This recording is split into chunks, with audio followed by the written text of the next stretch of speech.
Sir இந்த காம்பினேஷன்ல இந்த மருந்து இல்ல, வேற கம்பெனி இருக்கு, வாங்கி தரவா? வேற கம்பெனியா? வேற எல்லாம் வேணாம், என்ன இருக்கோ அதை கொடுங்க. என்னையா மெடிக்கல் வச்சிருக்கேன், எதை கேட்டாலும் இல்ல இல்லங்கிறான், அது இல்லங்கிறான், இது இல்லங்கிறான். மெடிக்கல் கண்ணே மெடிக்கலுக்கு போயா, அருமையா காய்ச்சல்னு போய் சொன்னா போதும், ஒரு செட்டு கொடுப்பான், போட்டா சரியா போயிடும். தலைவலியா ஒரு செட்டு, உடம்பலிக்கு ஒரு செட்டு, எல்லாத்துக்கும் செட்டா கொடுக்கலாம். இப்படி மெடிக்கல் ஷாப்ல போய் எல்லாத்துக்கும் செட்டுன்னு வாங்கி போட்டீங்கன்னா சவப்பெட்டியில வச்சு உங்களை செட் பண்ணி உள்ள இறக்கிடும். கிட்னி போயிடும், பாத்துக்கங்க. கிட்னி எல்லாம் போகாது, அதான் போயிடுச்சுன்னா மாத்திரை வாங்கி போடலாம்னு வந்திருக்காங்க. ஏற்கனவே நீ மெடிக்கல் ஷாப்ல மாத்திரை வாங்கி கொடுத்தா நாசமா போயிருக்க. ஒழுங்கா போய் டாக்டர்கிட்ட போய் பார்த்து ஒழுங்கா பிரிஸ்கிரிப்ஷனோட வாயா. கண்ண மெடிக்கலுக்கு போனோம்னா அவன் அழகா ஒவ்வொரு விதி. கண்ண மெடிக்கலுக்கே போக வேண்டியதானே? தெரியல, மூடி இருக்கு கடை, மூடல, சீல் வச்சுட்டாங்க. அரெஸ்ட் பண்ணி கொண்டு போனாங்க.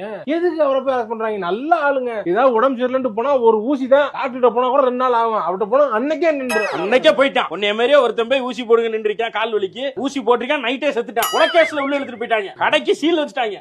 அதனாலதான் சொல்றேன், ஒழுங்கா டாக்டரை பார்த்து பிரிஸ்கிரிப்ஷனை வாங்கி உடம்பு கண்டிஷன் எப்படி இருக்கு பார்த்து அதுக்கப்புறம் மருந்தை யூஸ் பண்ணுங்க. என்னைக்கா ஒரு நாள் 2 நாள் பரவாயில்ல, எல்லாம் அரிசிக்கெல்லாம் போய் போட்டீங்கன்னா பாத்துக்கங்க, அவ்வளவுதான்.